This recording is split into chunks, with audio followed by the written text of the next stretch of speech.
আজকে তো ঈদের দিন, তো আপনি ঈদের দিন মানুষের বাড়িতে থাকে, মেহমান আসে, তো আপনি কেন এখানে চলে আসছেন?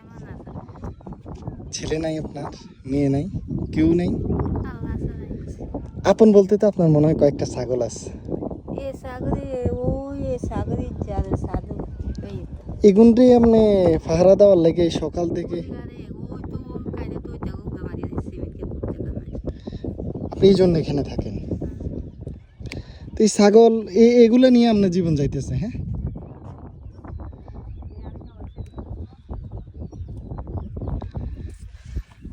মানুষের জীবন দেখছেন, কত না ভাবে আপনারা আফসোস করেন, এটা নাই সেটা নাই। দেখছেন ওনারে দেখাইলাম, কেউ নাই ওনার। আজকে ঈদ, আজকে অনেক আনন্দ হওয়ার কথা। আজকে ওনার সন্তান থাকতো, ওনার যদি আত্মীয় স্বজন থাকতো বা ওনার নিজের মানুষ থাকতো, উনি তো আর এখানে আসতো না। ওনার কাছ থেকে দেখুন, ওনার চেয়েও আল্লাহ আপনারে কত ভালো রেখেছে। পৃথিবীর মধ্যে আসলে কেউ সুখী নেই।